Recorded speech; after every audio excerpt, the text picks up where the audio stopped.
नमस्कार दोस्तों और स्टडी विद ज्ञान प्रकाश में आप सभी का बहुत बहुत स्वागत है। समयाभाव होता है दोस्तों, जिसकी वजह से करंट अफेयर्स की क्लास आपकी रेगुलर नहीं हो पाती है। सही होता है आपसे, तो जो स्लाइड्स होती है वो भी समय पर तैयार नहीं हो पाती है, जिसकी वजह से ये होता है कि आज की क्लास कल लेंगे और फिर कल की क्लास परसों हो जाती है और ये सीरीज जो है वो बन जाती है। तो इसका एक उपाय मैंने ये सोचा है कि अब हर रविवार को, प्रत्येक संडे को, पूरे सप्ताह के यानी कि 7 डेज के जितने भी इंपॉर्टेंट करंट अफेयर्स बनेंगे उसको हम लोग डिस्कस किया करेंगे। यानी कि 7 डेज का जो करंट होगा उसको हम लोग हर संडे को करेंगे डिस्कस। और इस प्रकार से एक महीने में 4 सप्ताह होते हैं, तो 4 वीडियो आपको मिलेंगे चारों संडे को, और एक वीडियो आपको मिलेगा मंथली, यानी कि जो पूरे मंथ के सबसे अच्छे करंट अफेयर्स होंगे उसको हम लोग करेंगे डिस्कस महीने की अंतिम तारीख को। तो जो भी महीना होगा, यानी कि 30 का होगा तो 30 को, और 31 का होगा तो 31 को हम लोग करेंगे डिस्कस। तो इस प्रकार से कोई भी करंट आपका छूटने नहीं पाएगा, और हर लेक्चर की जो पीडीएफ होगी वो भी आपको प्रोवाइड की जाएगी, इसका भी पूरा ध्यान रखा जाएगा। तो आज के इस वीडियो में हम लोग 25 से लेकर 30 सितंबर यानी कि पिछले 5 दिनों के दौरान जितने भी करंट अफेयर्स हैं उसमें से बेस्ट 20 करंट अफेयर्स को करेंगे डिस्कस। और ये प्रश्न काफी इंपॉर्टेंट है, तो वीडियो को शुरू से लेकर अंत तक देखिए, बिल्कुल भी स्किप मत कीजिए और लगातार बने रहिए चैनल पर। अगर आप इस चैनल के भरोसे अपनी परीक्षा की तैयारी कर रहे हैं तो आपका नुकसान बिल्कुल भी होने नहीं दिया जाएगा। तो क्वेश्चन नंबर 1 से करेंगे स्टार्ट। अब यहाँ पर एक वैक्सीन पोर्टल है। वैक्सीन पोर्टल एक्चुअली में जो पोर्टल है वो कोविड-19 को मद्देनजर रखते हुए बनाई गई है, ताकि मोबाइल ऐप के माध्यम से हर जो नागरिक है वो अपडेट रह सके। तो आपको बताना ये है कि वैक्सीन पोर्टल को किस संगठन ने लॉन्च किया है। सही जवाब बनेगा इसका ऑप्शन सी, यानी कि आईसीएमआर ने, Indian council of medical research. Indian council of medical research के द्वारा वैक्सीन पोर्टल को लॉन्च किया गया है। और आपको ये भी बता दें कि आईसीएमआर की जो स्थापना हुई थी ये 1911 में हुई थी, और इसका मुख्यालय कहाँ पर है? दिल्ली में है। इसके जो सेक्रेटरी जनरल हैं उनका नाम है डॉक्टर बलराम भार्गव, डॉक्टर बलराम भार्गव। और ये जो पोर्टल है वैक्सीन पोर्टल, इसको जो है इसका उद्घाटन किसने किया था? हमारे जो कैबिनेट मंत्री हैं डॉक्टर हर्षवर्धन जी, ठीक है, उन्होंने इसका उद्घाटन किया था। तो वैक्सीन पोर्टल किसने लॉन्च किया है? आईसीएमआर ने। आगे बढ़ते हैं। वर्ल्ड हार्ट डे यानी कि विश्व हृदय दिवस, ये अभी हाल ही में मनाया गया था। तो ये कब मनाया गया? ये 29 सितंबर को प्रतिवर्ष मनाया जाता है। याद रखना, विश्व हृदय दिवस ये प्रतिवर्ष 29 सितंबर को मनाया जाता है, ठीक है। और इस बार यानी कि वर्ष 2020 की जो थीम रखी गई थी वो थीम भी याद रखिएगा। थीम थी use heart to beat cardiovascular disease. Use heart, हृदय का उपयोग करें किसके लिए? कार्डियोवास्कुलर जो बीमारियां हैं उसको परास्त करने के लिए। Use heart to beat cardiovascular disease. तो थोड़ा सा रिदम ही बन रहा है, तो अब आप इसे याद रख पाएंगे। चलिए आगे बढ़ते हैं। किसे गान समागी लता मंगेशकर पुरस्कार 2020 से सम्मानित किया गया है? गान समागी लता मंगेशकर पुरस्कार 2020 से सम्मानित की गई हैं। कौन? तो ये सम्मान मिला है उषा मंगेशकर जी को। तो ऑप्शन सी आपका जो है सही जवाब बनेगा, उषा मंगेशकर। सोनू सूद जी काफी चर्चा में रहे हैं और उनसे जुड़ा हुआ ये सवाल है, तो बिल्कुल आपको याद होना चाहिए कि सोनू सूद जी को जो एसर एक कंपनी है ना जो लैपटॉप बनाती है, उसने सोनू सूद जी को अपना ब्रांड एम्बेसडर बनाया है। तो हो सकता है कि ये सवाल भी आगे पूछा जाए कि मशहूर कंप्यूटर लैपटॉप ब्रांड एसर ने ब्रांड एम्बेसडर के रूप में किसको चुना है? तो सही जवाब बनेगा इसका ऑप्शन बी, यानी कि सोनू सूद। तो ये काफी इंपॉर्टेंट है। इसके बाद अगला सवाल भी ब्रांड एम्बेसडर से ही जुड़ा हुआ है कि मिंत्रा की ब्यूटी ब्रांड एम्बेसडर कौन बनी है? मिंत्रा की ब्यूटी ब्रांड एम्बेसडर ये बनी है दिशा पटानी। ऑप्शन बी इसका सही जवाब बनेगा, दिशा पटानी। और मिंत्रा के बारे में आप जानते हैं कि मिंत्रा जो है वो एक इंडियन ई कॉमर्स कंपनी है, और मिंत्रा की स्थापना हुई थी 2007 में, जिसका हेड ऑफिस कहां पर है? बेंगलुरु में है, ठीक है। तो इतनी बातें आपको बिल्कुल पता होनी चाहिए। एक भारतीय रेटिंग एजेंसी है आईसीआरए, उसने 2020-21 में भारत की जीडीपी कितने प्रतिशत सिकुड़ने का अनुमान लगाया? यानी कि भारत की जो जीडीपी है वो कितने प्रतिशत तक कम हो जाएगी? तो सही जवाब क्या बनेगा? 12%, 11%, 16% या फिर 20%? सही जवाब है ऑप्शन बी, यानी कि 11% तक सिकुड़ने का अनुमान लगाया गया है। अब देखो यहाँ पर जो आईसीआरए है इसका फुल फॉर्म ये आपको पता होना चाहिए कि आईसीआरए एक्चुअली में है क्या। तो आईसीआरए जी stand for investment information. I is both for investment information and credit rating agency, investment information and credit rating agency, ये इसका फुल फॉर्म है। ठीक है, इसकी स्थापना हुई थी 1991 में और मुख्यालय इसका है गुरुग्राम हरियाणा में। और एमडी और सीईओ कौन है? N Shivaraman. Destination north east 2020 कार्यक्रम का उद्घाटन किसने किया है? तो यहाँ पर पूर्वोत्तर को लेकर ये चलाया जा रहा है डेस्टिनेशन यानी कि लक्ष्य पूर्वोत्तर 2020।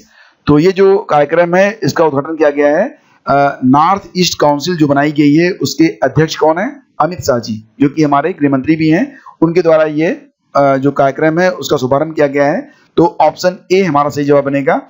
और ये जो कार्यक्रम है इसका उद्देश्य क्या है? इसका उद्देश्य है कि जो नॉर्थ ईस्ट यानी कि पूर्वोत्तर के जो पर्यटन स्थल हैं उनका विकास किया जाए और इसी के साथ साथ देश की विभिन्न संस्कृतियों को एक दूसरे से परिचित कराना। पूर्वोत्तर के आर्थिक विकास, देखो पर्यटन बढ़ेगा तो वहाँ का आर्थिक विकास भी होगा और जब आर्थिक विकास होगा तो रोजगार भी मिलेगा। तो ये सारी चीजें दिमाग में रखते हुए ये जो डेस्टिनेशन नॉर्थ ईस्ट है एक कार्यक्रम जो है शुरू किया गया है। अब एक इंपॉर्टेंट बात और भी कि डेस्टिनेशन नॉर्थ ईस्ट 2020 की थीम क्या है? ये क्वेश्चन भी आ सकता है। तो इसकी थीम रखी गई है द इमर्जिंग डिलाइटफुल डेस्टिनेशंस। ये है डेस्टिनेशन नॉर्थ ईस्ट 2020 की थीम। ठीक है, चलिए आगे बढ़ते हैं और अगला क्वेश्चन उठाते हैं। अगला क्वेश्चन होगा कि अब देखो जो ट्राई है ना, ट्राई के अध्यक्ष बदल गए हैं, तो ट्राई के नए अध्यक्ष कौन बने हैं? तो याद रखना कि जो ट्राई है उसके नए अध्यक्ष बने हैं डॉक्टर पी डी बघेला जो कि गुजरात कैडर के 1986 बैच के आईएएस हैं। और ट्राई के बारे में बात करें तो इसकी स्थापना कब हुई थी? ट्राई की स्थापना हुई थी 1997 में, 20 फरवरी 1997 को मुख्यालय इसका है नई दिल्ली में। और डॉक्टर पी डी बघेला अब इसके क्या बन गए हैं? अध्यक्ष बन गए हैं। अब एक क्वेश्चन और भी बहुत शार्ट में याद रखना, और माली देश है ना, माली देश के नए प्रधानमंत्री कौन बने हैं? ये क्वेश्चन है यहाँ पर। तो माली देश के जो प्रधानमंत्री बने हैं नए वाले, उनका नाम है मोक्टर ओवने। और जो राष्ट्रपति कौन है? ये पुराने हैं, ये हैं बाह नेडा और मोक्टर ओवने। देखो जो ऐसे नाम होते हैं ना उसको जब तक आप बोलोगे नहीं, प्रोनाउंसिएट नहीं करोगे, वो चीजें आपको जो है याद नहीं रहेंगी। हमारा दिमाग जिस चीज को ज्यादा अहमियत देता है उस चीज को अपने पास स्टोर कर लेता है और जिसे वो हल्के में लेता है उसे आउट कर देता है। तो इसी प्रकार से आपकी मेमोरी का खेल चलता है। तो जब भी आप पढ़ा करें तो हर फैक्ट को इंपॉर्टेंट मान के चलेंगे तो चीजें आपको याद रहा करेंगी। अब देखो एक लड़ाई बहुत ही सीरियसली चल रही है। अब नागोर्नो करबाख नामक स्थान है, नागोर्नो करबाख को लेकर ये जो विवादित अलगाववादी क्षेत्र है वो आर्मेनिया और किस देश के बीच लड़ाई का कारण बन गया है?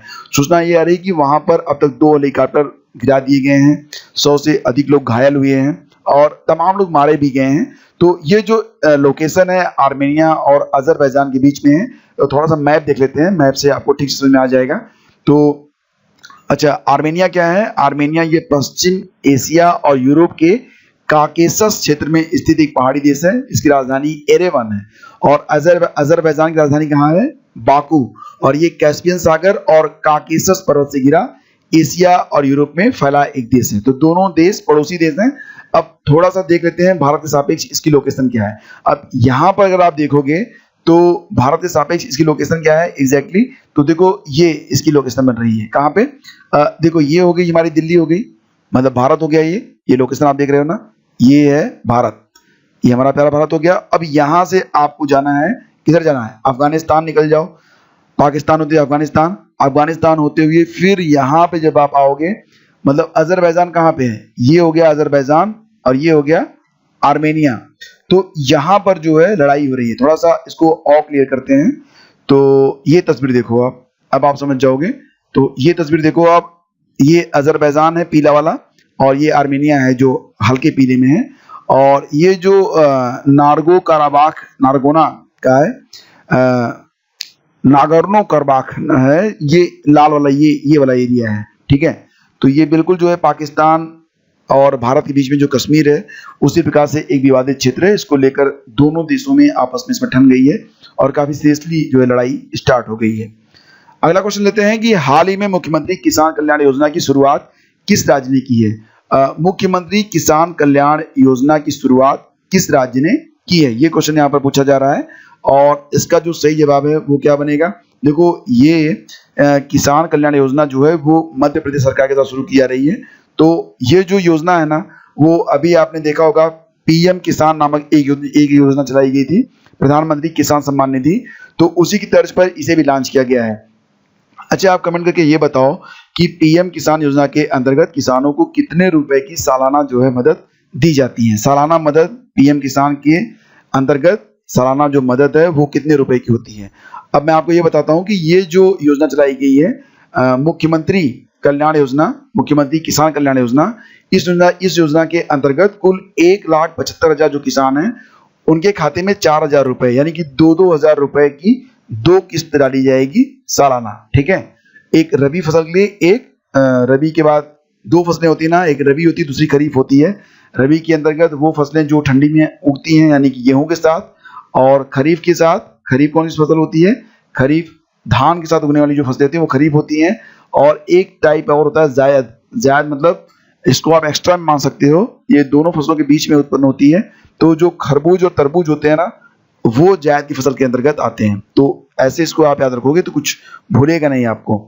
तो ये योजना जो है प्रधानमंत्री किसान सम्मान निधि योजना के समकक्ष मानी गई है, हालांकि इसमें जो पैसे हैं थोड़ा सा कम रखे गए हैं। चलो आगे बढ़ते हैं, अगला क्वेश्चन लो। भारतीय क्रिकेट कंट्रोल बोर्ड की 5 सदस्यीय महिला चयन समिति के प्रमुख के रूप में किसे नियुक्त किया गया है? बहुत इंपॉर्टेंट क्वेश्चन बन रहा है ये, और इसको आप ऐसे भी कर सकते हो कि बीसीसीआई की 5 सदस्यीय महिला चयन समिति के प्रमुख के रूप में किसे नियुक्त किया गया है? सही जवाब बनेगा इसका ऑप्शन डी, नीतू डेविड। तो नीतू डेविड के बारे में जो लोग नए हैं वो लोग भी अगर पढ़ते होंगे तो जानते होंगे, जो पुराने लोग जानते हैं कि 90s का जो लास्ट का दशक था और उसके बाद 2000 का जो शुरुआती दशक है, उसमें जो है ये काफी चर्चा में रही थी नीतू डेविड, और ये लेफ्ट हैंड की बहुत ही अच्छी स्पिनर हैं। तो ये जो क्वेश्चन बन रहा है इसका सही जवाब है नीतू डेविड। और आपको ये भी बताते हैं कि नीतू डेविड के अलावा जो पैनल है उसमें 4 लोग और हैं, तो कुल मिला के 5 लोगों का ये पैनल है जो कि अगले 4 वर्षों तक ये काम करेगा। और नीतू डेविड जो है वो पूर्व बाएं हाथ की एक स्पिनर है। ठीक है, चलो आगे बढ़ते हैं। साथी ऐप को किस मंत्रालय ने लॉन्च किया है? साथी ऐप, देखो साथी के नाम से ना बहुत सारे ऐप बन रहे हैं, तो ये जो साथी ऐप है ये लॉन्च किया गया है टूरिज्म मंत्रालय के द्वारा, यानी कि पर्यटन मंत्रालय के द्वारा। और इसका जो उद्देश्य है ना वो क्या है कि टूरिज्म में सबसे इंपॉर्टेंट क्या होता है? होटल होता है। तो होटल और ये जो यूनिट है पर्यटन की, दोनों के बीच में विश्वास बना रहे ताकि लोग जो हैं वो पर्यटन के लिए जो है उत्साहित रहें। तो पर्यटन मंत्रालय ने वर्ल्ड टूरिज्म डे मनाया था। कब मनाया था वर्ल्ड टूरिज्म डे? ये मनाया था 27 सितंबर को। तो 27 सितंबर को साथी नामक ऐप भी लॉन्च किया गया है पर्यटन मंत्रालय के द्वारा ही। और ये जो है बेसिकली होटल यूनिट की सुरक्षा के बारे में कर्मचारियों और मेहमानों के बीच में विश्वास पैदा करेगा। ये जो ऐप होगा बेसिकली जो लोग घूमना चाहेंगे तो वो लोग जरूर इसे डाउनलोड करेंगे। और आपको ये भी बता दें कि union minister of petroleum and natural gas and steel कौन है? धर्मेंद्र प्रधान इस अवसर पर चीफ गेस्ट रहे। और वर्तमान में हमारे जो टूरिज्म मिनिस्टर हैं वो कौन है? प्रहलाद सिंह पटेल। योगेंद्र त्रिपाठी कौन है? ये सेक्रेटरी हैं मिनिस्ट्री ऑफ टूरिज्म के। और मीनाक्षी शर्मा कौन है? ये डायरेक्टर जनरल टूरिज्म है। राकेश कुमार कौन है? राकेश कुमार वर्मा, ये ज्वाइंट सेक्रेटरी हैं टूरिज्म। एडिशनल डीजी टूरिज्म कौन है? Rupendra Brar and other officials. तो यहाँ पर बेसिकली आपको 2 बातें याद रखनी है कि चीफ गेस्ट कौन थे? धर्मेंद्र प्रधान थे। और टूरिज्म मिनिस्टर कौन है? प्रहलाद सिंह पटेल। ये 2 बातें आपको बिल्कुल पता होनी चाहिए। और ऐप का नाम क्या है? साथी ऐप। देखो एक ऐप और भी लॉन्च हुआ था हिमाचल प्रदेश में, ये ऐप है, इसका नाम है शिक्षा साथी ऐप। ठीक है, तो इसमें कंफ्यूज मत होना। और ये शिक्षा साथी ऐप जो है ये हिमाचल प्रदेश का ऐप है। ठीक है, तो ये भी आप याद रखना। चलो आगे बढ़ते हैं। विश्व में सूचना की सार्वभौमिक पहुंच के लिए अंतर्राष्ट्रीय दिवस कब मनाया गया? सूचना की सार्वभौमिक पहुंच के लिए अंतर्राष्ट्रीय दिवस कब मनाया गया? तो ये देखो प्रतिवर्ष जो है कब मनाया जाता है? 27 सितंबर, 28 सितंबर, 29 या फिर 30 सितंबर को। सही जवाब बनेगा इसका 28 सितंबर को। और इस बार की थीम भी रखी गई थी। थीम क्या थी? Access of information, saving lives, building trust, bringing hope. ठीक है, ये थी इस वर्ष की थीम। और यूनेस्को के द्वारा नवंबर 2015 से इसे एक दिवस के रूप में मनाया जा रहा है। पहली बार इसका आयोजन हुआ था 2016 में। तो यहाँ पर जो विश्व में सूचना की सार्वभौमिक पहुंच के लिए अंतर्राष्ट्रीय दिवस, यानी कि जो सूचना सही है उसकी पहुंच पूरी दुनिया में निष्पक्ष रूप से और सब लोगों तक होनी चाहिए। ठीक है, इसके लिए ये अंतर्राष्ट्रीय दिवस को भी मनाया जाता है 28 सितंबर को। और एक बात और भी है कि भारत में वह राज्य कौन सा है जिसने जो है इंटरनेट को मौलिक अधिकार के रूप में मान्यता दी है, तो वो राज्य बन गया है कौन सा, ये आपको कमेंट करके बताना है। और दिसंबर में वहां पर एक सर्विस और भी स्टार्ट की जा रही है, ठीक है, तो वो भी आपको बताना है। तो ये दो चीजें हैं, अगर आप करंट को पढ़ते हैं तो ये दोनों चीजें, मतलब ये दोनों प्रश्न हैं, इसका उत्तर आप बहुत अच्छे से दे पाएंगे। अगला क्वेश्चन लेते हैं कि सेंटर फॉर डिसेबिलिटी स्पोर्ट्स किस शहर में स्थापित किया जाएगा। सेंटर फॉर डिसेबिलिटी स्पोर्ट्स, देखो जितने भी दिव्यांग लोग हैं ना, उनके लिए अभी कोई ढंग का जो इंस्टीट्यूट पूरे भारत में नहीं है। तो सेंटर फॉर डिसेबिलिटी जो स्पोर्ट्स है ये स्थापित होगा ग्वालियर में। ग्वालियर कहाँ पर है, ग्वालियर कहाँ पर है, तो देखो ग्वालियर और सामाजिक न्याय और अधिकारिता मंत्रालय का दिव्यांगजन सशक्तिकरण विभाग शिलान्यास कार्यक्रम का आयोजन करेगा। यानी कि सामाजिक न्याय और अधिकारिता मंत्रालय ही शिलान्यास करेगा इस बिल्डिंग का, ठीक है। तो सेंटर फॉर डिसेबिलिटी स्पोर्ट्स ये ग्वालियर मध्य प्रदेश में स्थापित किया जाएगा। हाल ही में किस देश के साथ भारत ने बौद्धिक संपदा सहयोग पर एक समझौता ज्ञापन पर हस्ताक्षर किए हैं। बौद्धिक संपदा सहयोग, तो ये जो हस्ताक्षर हुए हैं डेनमार्क के साथ हुए हैं, तो ऑप्शन ए इसका सही जवाब बन रहा है, ठीक है। चलो आगे बढ़ते हैं। जनवरी 2021 से चेक की जांच के लिए, यानी कि जो चेक आप लेकर जाते हैं उसकी जांच के लिए पॉजिटिव पे सिस्टम किसके द्वारा शुरू किया जाएगा।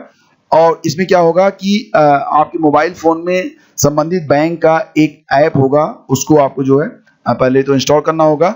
उसके बाद जो भी चेक आप लेके जाएंगे तो उसका फ्रंट का, उसका बैक का और किसको पे कर रहे हैं उसका, यानी कि पूरी डिटेल आपको डालनी पड़ेगी। और ये जो सर्विस है वो जनवरी 2021 से स्टार्ट की जाएगी, किसके द्वारा, भारतीय रिजर्व बैंक के द्वारा। अच्छा ये बताओ कि अभी जो है चेक क्लियरेंस के लिए कौन सी सेवा प्रयोग में लाई जाती है।